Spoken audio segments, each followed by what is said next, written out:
Bienvenidos amigos y amigas, ¿cómo están? Sean bienvenidos a una nueva edición del podcast de Biomédica. Mi nombre es Alejandro Moreno y el día de hoy tenemos un episodio muy importante para conmemorar el Día de la Tierra. Y es que ¿saben qué? Estamos generando muchísima basura de todo tipo, pero esto es un podcast de Biomédica. Por supuesto que nosotros tenemos que hablar de la basura que se genera con equipo médico. Yo sé que hay dispositivos médicos que incluyen muchísimas áreas, curitas, catéteres, cubrebocas, entre algunas otras cosas, pero particularmente el día de hoy les traigo un episodio en el que vamos a estar hablando de disposición final de equipo médico. Es un tema súper interesante y para eso, por supuesto, aquí les traigo a los invitados top tier. Va a estar con nosotros la ingeniera Carolina Uribe y es para mí todo un honor presentárselas. Entonces, bueno, ya saben que aquí no vamos a perder más tiempo. Ali, córrela, por favor. El día de hoy nos encontramos con Carolina Uribe. ¿Cómo estás? Hola Alex, muy bien. ¿Tú? Excelente, un placer para mí tenerte aquí y la pregunta obligada para todos mis invitados aquí en el podcast de Biomédica. ¿Quién es Carolina Uribe y por qué deberíamos de escucharte? Pues siempre digo que soy biomédica, pero en realidad mi corazón es ambiental. Entonces, ahorita estoy trabajando en consultoría, en investigación de mercados, en salud, toda esa parte de la información interesante sobre cómo se comporta el sistema, pero en realidad he trabajado con temas ambientales desde que tengo memoria.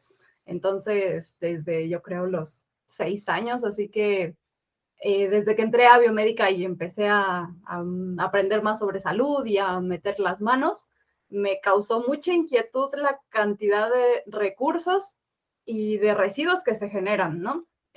Por un lado, cómo eso nos significa un gran avance, es decir, podemos asegurar la esterilidad, la seguridad del paciente, pero por otro lado, qué cantidad de residuos se producen, ¿no? Y lo hemos visto ahora en la pandemia, entre muchos cubrebocas tirados en la calle, pero también cómo nos han ayudado a protegernos, ¿no? El equipo de protección personal y cómo realmente ha sido dentro de la bioseguridad un avance impresionante.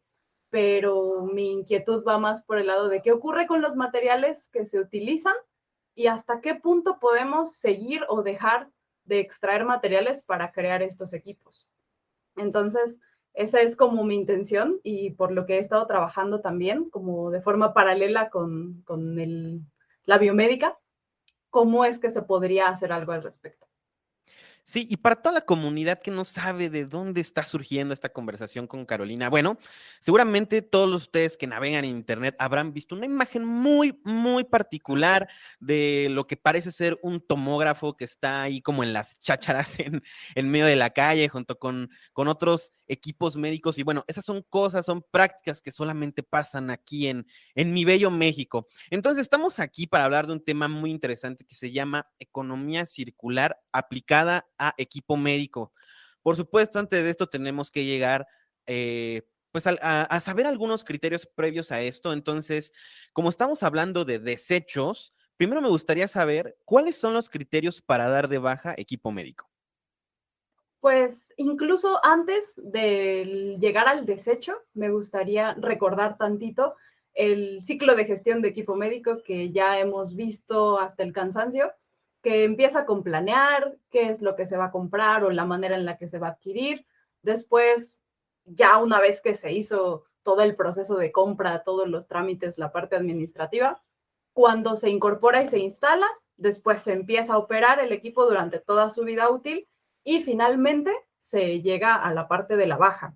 En todas las publicaciones que hablan del ciclo de gestión definen muy bien cada uno de los pasos, es decir, la planeación está muy bien especificada, qué son las cosas que tenemos que tener en cuenta, la operación, la gestión, el mantenimiento, pero cuando llegamos a la baja, simplemente se refiere a un proceso administrativo, pero no hay más información sobre qué se tiene que hacer realmente.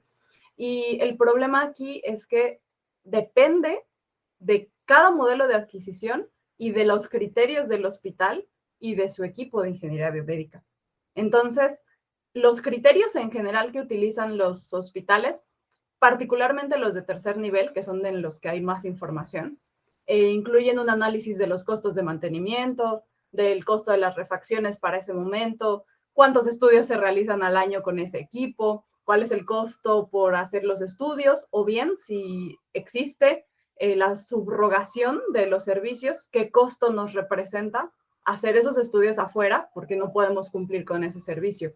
Entonces, compararlo con comprar un nuevo equipo o ¿qué hacemos en ese caso? ¿Qué nos representa mayor costo-eficiencia? Y en caso de que determine el equipo de ingeniería biomédica retirarlo, tiene que elaborar un dictamen de no utilidad. Pero digamos que esto es administrativo, es decir, hacemos el proceso de baja y el ciclo vuelve a empezar, vamos a volver a planear y todo lo demás, pero el equipo no desaparece. O sea, el hecho de darlo de baja en papel no significa que el equipo ya no exista, sino que si es propiedad del hospital, en el mejor de los escenarios, en el caso ideal, pues lo llevarán a un sitio de destrucción fiscal, van a emitir un certificado de destrucción y se terminará el proceso, ¿no? Ya los propios procesos que sigan los materiales, a su vez, pero el caso más común es que se quede en el hospital por varios años acumulando polvo y ocupando espacio en algún almacén. Si es propiedad de un tercero, pues seguramente irán por él, lo van a retirar y se lo llevarán a quizás hacer una reparación mayor, lo pintarán, le harán alguna limpieza y una cosa muy común es que lo vendan a una clínica pequeña, ¿no?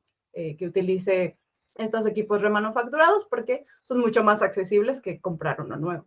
Así que digamos que esos son los 3 casos en los que puede terminar. Excelente. Bueno, a mí en lo particular, en lo poco, mucho que tengo experiencia laboral, me ha tocado ver, bien como tú dices, el equipo puede estar años inoperable en los hospitales públicos, cayéndole polvo, llenándose de hongos, y esa cosa nunca se reutiliza, ni siquiera se destruye como debería de ser. Particularmente hablando de equipo médico, Caro, me gustaría que nos pudieras apoyar, si es que existe algún cuidado especial que debiéramos llevar a cabo cuando damos de baja equipo médico. ¿Es lo mismo para todos o cambia dependiendo del tipo de equipo? No es lo mismo. Digamos que podríamos clasificar todo el equipo en 2 grandes grupos, los que contienen algún elemento radiactivo y los que no. Aquellos que contienen algún elemento radiactivo tienen su propia normatividad y es mucho más estricto su manejo, está vigilado por la Semarnat y ya existe, vaya, una ley reglamentaria en materia nuclear que dice quiénes pueden manejarlos y cuál es la forma de llevarlos a la disposición final. Es muy común escuchar que se roben a las camionetas que transportan las bombas o las fuentes de cobalto 60, por ejemplo. Pero esto está a manos de un operador especializado en el manejo de fuentes radiactivas. Sin embargo, existe otra ley que rige todos los demás residuos, que es la Ley General para la Prevención y Gestión Integral de Residuos, la LGPGIR, y clasifica los residuos en 3. En los residuos sólidos urbanos, que son los que generamos en casa, como pues los orgánicos, el PET, el aluminio, el papel. Los residuos peligrosos, que incluyen todo lo que sea corrosivo, reactivo, explosivo, tóxico, inflamable, o nuestros muy bien conocidos RPBIs, dentro de los que digamos que tenemos mucho más conocimiento y que sabemos que existen rutas de recolección y que se tiene que pagar porque una empresa especializada les dé un manejo correcto. Y finalmente, los residuos de manejo especial, que es la categoría dentro de la que van todos los demás que no se consideren en los 2 primeros. Es decir, un equipo electrónico, es decir, que tenga muchos materiales, como un electrodoméstico, o residuos de procesos industriales que no están muy bien clasificados en los otros 2. Entonces, digamos que los más famosos podríamos decir que del manejo especial son los electrodomésticos, ¿no? Una televisión, un colchón, a veces también cosas que son muy voluminosas y complicadas de procesar. Sí, El problema, sí, definitivamente, y coincido contigo en algunas cosas, sobre todo, por ejemplo, regresando de tantito a tu respuesta, en las noticias hemos escuchado mucho que se roban eso de las fuentes de cobalto 60 y eso es peligrosísimo para el ambiente y para las personas en general, eso sí puede causar un daño directamente a la salud de la población por no disponer correctamente de un residuo o más allá de eso, por el desconocimiento que tiene la gente del daño que esto puede causar. Yo creo que el mayor mal que tenemos en cuanto a la disposición final de estos equipos es el desconocimiento de lo que esto puede causar. totalmente. Y por eso me parece muy importante hablar de residuos, incluso en todos los aspectos, ¿no? El problema es que el equipo médico que no cuenta con fuentes radiactivas o ninguno de sus elementos está en esa categoría, no está considerado ni como de manejo especial ni como un residuo peligroso, entonces está en el limbo de los residuos. Algunos compañeros y compañeras en UPIBI ya hicieron un estudio que compara electrodomésticos de uso muy común con los equipos médicos como ventiladores, como monitores, porque tienen piezas muy similares, ¿no? Comparten pantallas, cableado, un chasis. Entonces podríamos hacer alguna comparación sobre sus componentes y poderlos clasificar para darles el manejo más adecuado a sus características. Claro que sí. Y hasta el momento, todo lo que hemos estado hablando es bajo el concepto de producir, usar y después desechar. En otras palabras, un sistema completamente agresivo con el medio ambiente. Pero me gustaría saber, Caro, para toda la audiencia que nos está escuchando, ¿qué alternativas podríamos empezar a aplicar en pro de reducir el impacto ambiental de todo el equipo médico que es desechado? Pues digamos que la forma que se ha empezado a utilizar y que cada vez toma más fuerza es la economía circular, ¿no? Que es una forma de entender la economía de manera distinta. Es decir, no solamente extraer los recursos, producir algo, utilizarlo, desecharlo y olvidarnos de su existencia, sino que consideremos el proceso completo desde el momento en el que lo diseñamos, ¿no? Eh, a esta parte de la economía circular se basa en tres principios que los tres están muy relacionados entre sí. El primero es eliminar los desperdicios y los contaminantes desde el diseño. Esto significa que desde el primer segundo en el que un producto o un servicio, no importa, se diseña, pensemos en toda la cadena y todo su ciclo de vida e incluso cómo es que va a llegar al final de cada uno de esos ciclos. Es decir, sus materiales pueden ser reintegrados a otra cadena de valor, pueden tomarse y compostarse, o sea, digamos que es difícil pensarlo dentro de un equipo médico por la forma de sus materiales, pero la economía circular considera dos ciclos, digamos, los ciclos de vida naturales, todo aquello que puede devolverse íntegramente a la tierra y regenerarla, y el otro son los ciclos técnicos, es decir, aquellos que ya pasaron por alguna modificación, como los plásticos o los metales, que no los vamos a reintegrar, sino que los vamos a hacer parte de otro ciclo. Y esto nos lleva al segundo pilar, que es mantener los materiales en uso. Es decir, alargar los ciclos de vida lo más posible, es decir, hacer materiales duraderos, que sean productos que no tengan una obsolescencia programada, que sean fácilmente reparables y que sus materiales puedan ser simples en la medida de lo posible para que los podamos añadir a otro proceso. Y el último, que une a ambos, es regenerar los sistemas naturales, ¿no? Que ya lo mencionaba, dependiendo del ciclo en el que se encuentran los materiales. Yo quiero hacer un comentario bien rápido sobre toda la parte del primer pilar, en el cual nos mencionas que es importante diseñar como con responsabilidad con el medio ambiente, así Totalmente. diciéndolo en palabras más sencillas, porque si nosotros como personas somos buenos mimetizando el ambiente, es decir, las técnicas que nosotros hoy tenemos de pelea cuerpo a cuerpo las hemos copiado desde la naturaleza, el cómo se defienden los escorpiones, las arañas, el cómo vuelan hoy los aviones, todo eso lo hemos mimetizado justamente de las aves, ¿no? Pero algo que no hemos copiado como debe de ser, es precisamente este ciclo en el que nosotros producimos, ¿no? Recuerdo este video que me pasaste en el cómo la naturaleza pues tiene una economía circular, por así llamarlo, ¿no?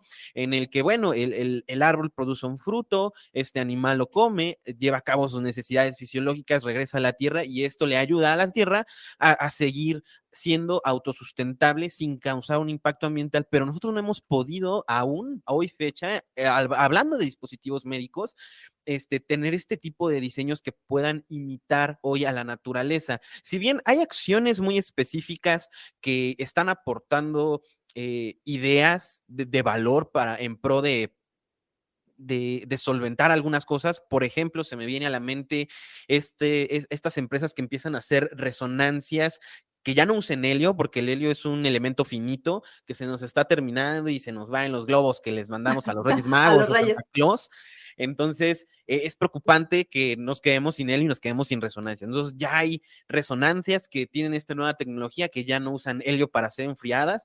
Y otro punto que me parece bien importante, y esto a mí como ingeniero de servicio me ha tocado vivirlo, la obsolescencia programada. Me ha tocado ir a hospitales en el que había 5 monitores en Chiapas, la misma marca y todos fallaron de lo mismo al mismo tiempo. Algo que tiene que ver con el software. Y eso es como un llamado de atención que tienen las empresas a no diseñar para que los equipos, pues se descompongan, ¿no? Como debe ser. Parte de esta información que me pasaste, Gary, que se me hizo bien interesante es, eh, bueno, no, te voy a dejar a ti que hables, porque tú eres la invitada el día de hoy y de repente yo me emociono de más. Caro, quiero preguntarte una cosa. ¿Qué diferencia una economía circular de la famosa remanufactura de equipos?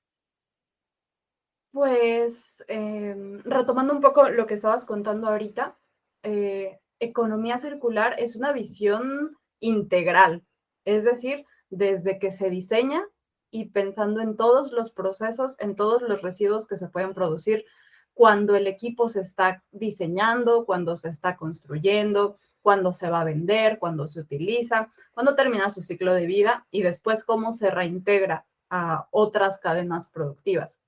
Entonces, ahorita que lo mencionas y también me parece muy valioso traerlo a la conversación, es en la Comunidad Europea, en los últimos meses se promovió el Right to Repair, el derecho a reparar, donde se obliga a las casas comerciales de electrodomésticos en particular a asegurar que sus productos son reparables. Es decir, que no se van a destruir cuando los intentemos abrir, que va a haber refacciones para poderlos reparar y que eso asegura ciclos de vida mucho más largos. Eso es economía circular, es decir, considerar el proceso desde la cuna hasta la cuna, todo el proceso completo. La remanufactura de equipos en español es un poco confuso porque utilizamos los términos indistintamente. Entonces, en las normas que ya existen en la Comunidad Europea se hace la diferencia en 3 casos.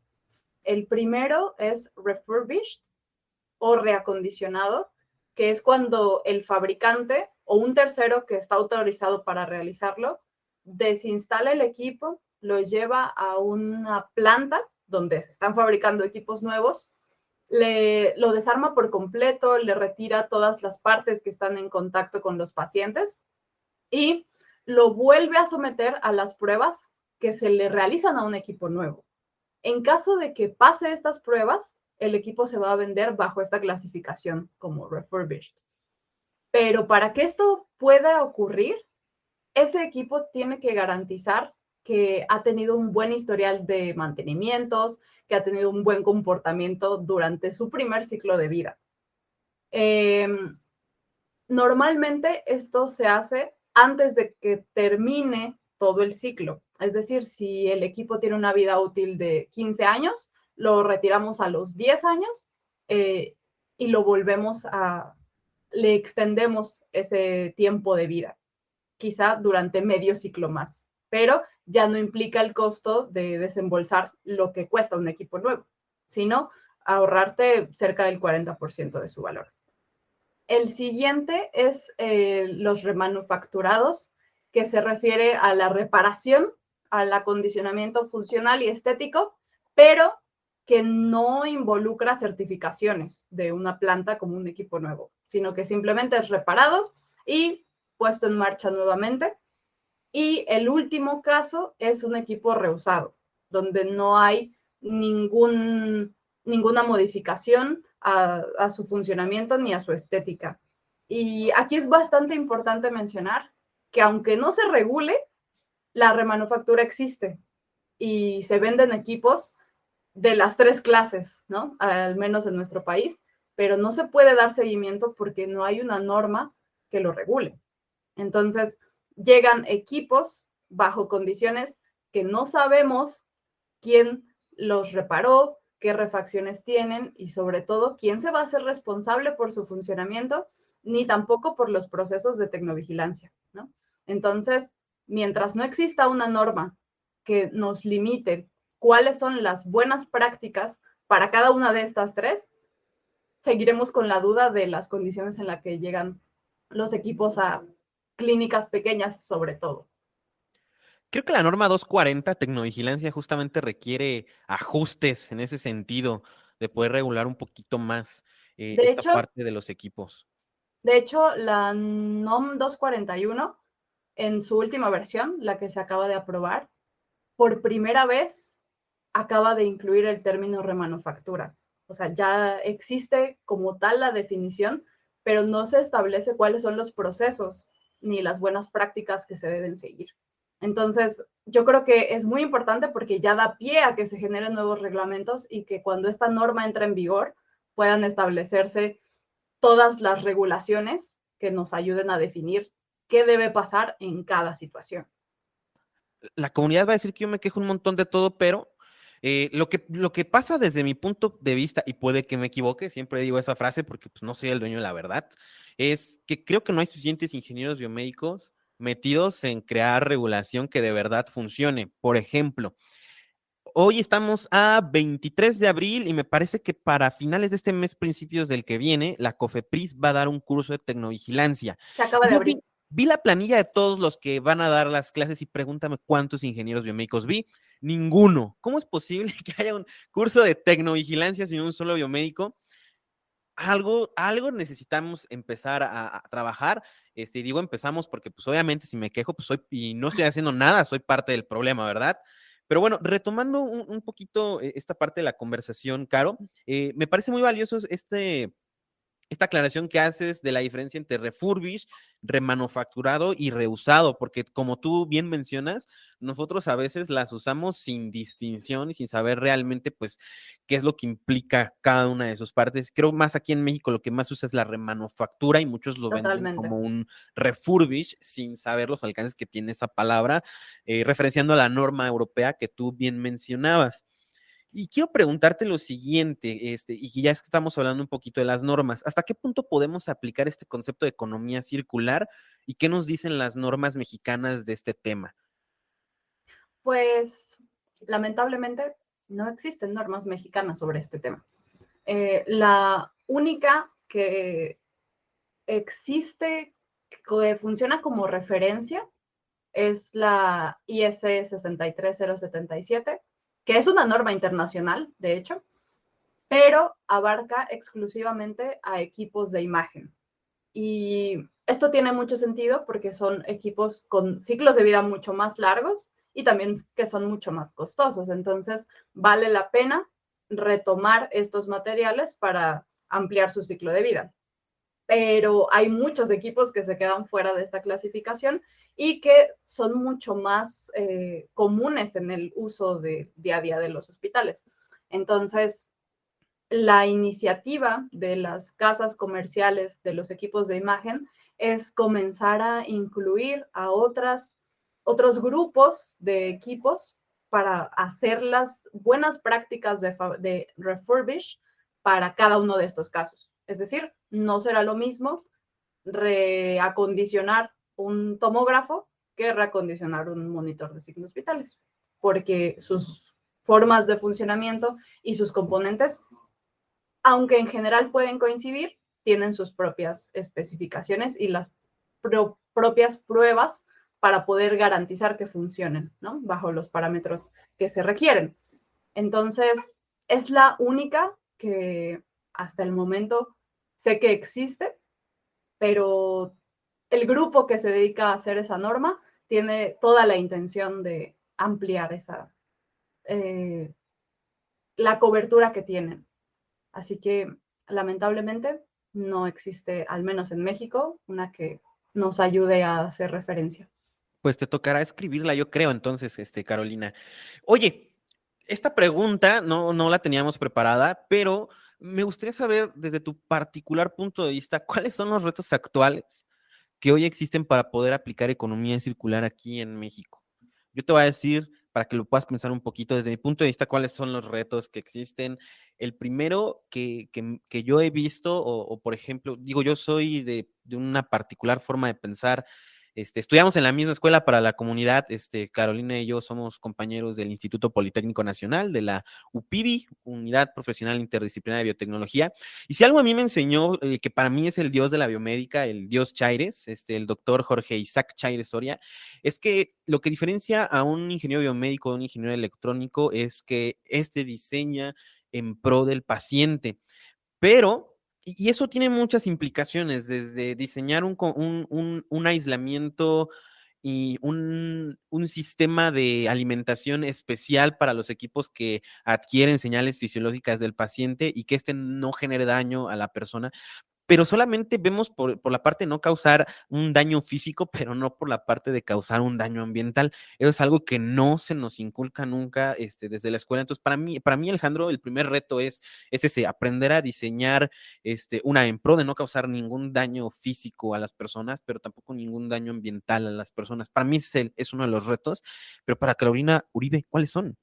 Pues ese es, yo creo que de los más importantes, porque al final muchas veces nos concentramos en diseñar algo que le solucione el problema, pero no pensamos en los problemas que puede haber después a raíz de esa solución, al menos a corto o mediano plazo, ¿no?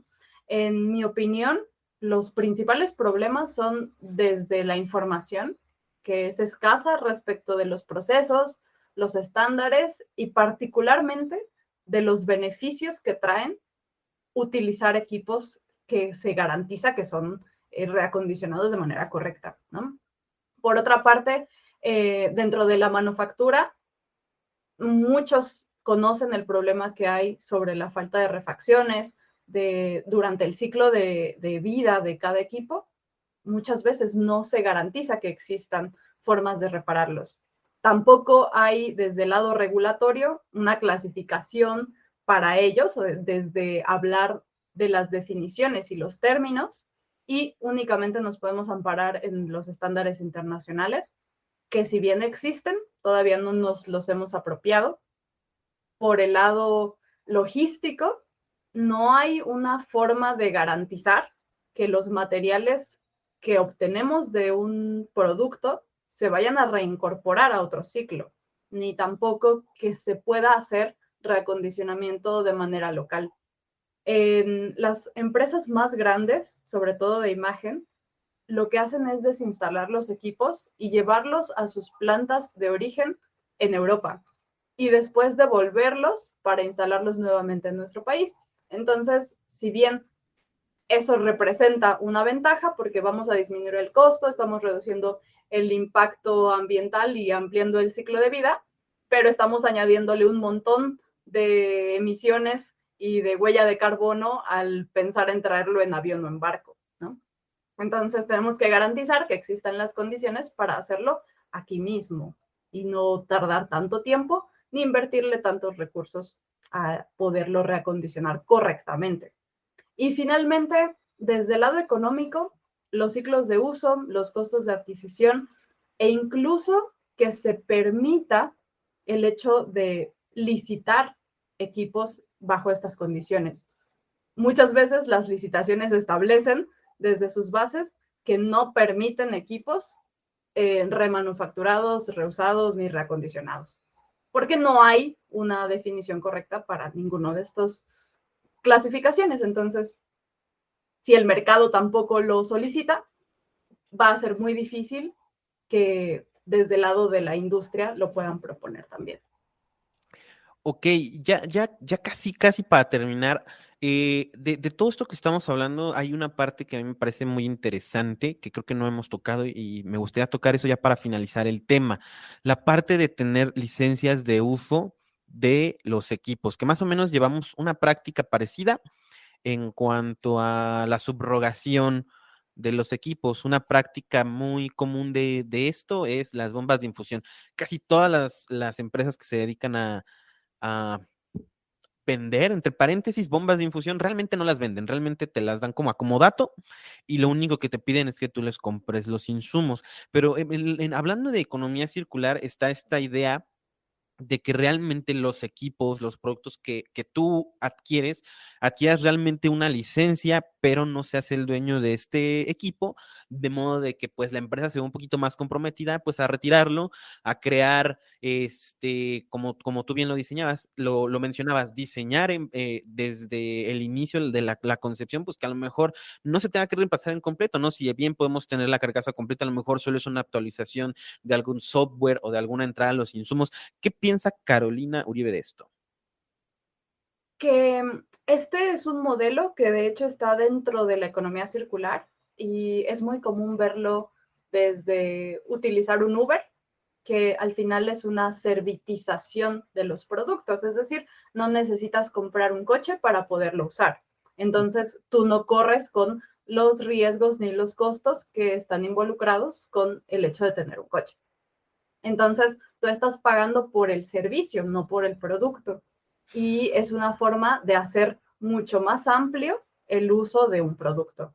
Entonces, si la empresa que te vende la licencia va a garantizar que se hace cargo de ese equipo al final de su vida útil y te lo va a reemplazar con uno que sea nuevo cuando ese lo retire, pues yo creo que sería un excelente modelo de negocio, al menos para ese tipo de equipos. Seguramente no todos los equipos podrán entrar dentro de ese modelo, pero es una excelente manera de incluir la economía circular, no solo en este nicho, sino en un montón de diferentes áreas. Ok, me encanta. Ahora sí ya, para terminar, Caro. Es una tradición aquí en el podcast de Biomédica que todos nuestros invitados nos recomienden una lectura. Esta puede ser para hacernos crecer de forma personal o profesional. Para Carito, ¿cuál es esa lectura obligada? Pues tengo dos. La primera es un libro que me encantó y que me pareció muy actual, que se llama El jinete pálido y habla sobre la historia de las epidemias, en particular de la gripe española y de la gripe española y todos los sucesos y avances que eso trajo gracias a pues una pandemia de magnitudes incalculables y gracias al cual tenemos técnicas que utilizamos todavía a la fecha, ¿no? Y el otro es que si les interesa más sobre economía circular, Cradle to Cradle es una gran herramienta para repensar la manera en la que producimos y consumimos. Es como la Biblia de la economía circular para tener en cuenta que se puede aplicar en prácticamente todo. Es un tema que apenas va tomando fuerza, pero que cuantas más personas conozcan, será mucho más fácil implementar en el futuro. Me encanta. ¿Algún mensaje final que le quisieras dar a la audiencia? Pues que los residuos son responsabilidad de quien los produce y eso nos incluye a todos, desde comprar y tirar una botella de agua hasta producir un equipo o un dispositivo, nos involucra a todos. Entonces, si nos vamos a ver involucrados en el diseño, en la venta, en la instalación, en la gestión de un equipo, también somos un poco responsables de la manera en que ese equipo o ese producto, sin importar de qué se trate, cómo va a terminar su vida y sus materiales. Ok, me encanta. Caro, muchas gracias por aceptar esta invitación aquí al podcast. Tienes las puertas abiertas en cuanto quieras regresar, de verdad, de todo corazón. Yo y mi equipo te agradecemos por el tiempo, por la disposición, por habernos facilitado la información para poder tener esta plática. Y esto siempre es en pro de la ingeniería biomédica y a nombre de toda esta bella comunidad, te lo agradezco de todo corazón.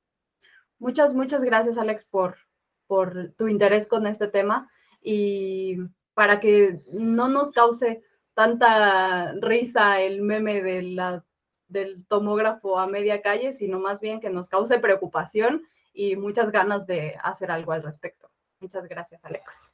Muy bien, pues eso ha sido todo por esta ocasión. Si te gustó, regálanos tus 5 estrellas y reseña en Apple Podcast y ahora también en Spotify. También nos puedes regalar tus 5 estrellas y para algunas personas, no sé de qué rayos dependa, puedes comentar algo que tengas que decirnos. Por último, también no olvides de seguirnos en nuestras redes sociales, Facebook e Instagram. Nos encuentras como @el podcast de Biomédica. Y no voy a parar de recordarles que a todas las personas que nos dejen su comentario en cualquier de nuestras plataformas les vamos a estar mandando un saludo en el siguiente episodio. Eso ha sido todo por esta ocasión. Yo me despido. Bye.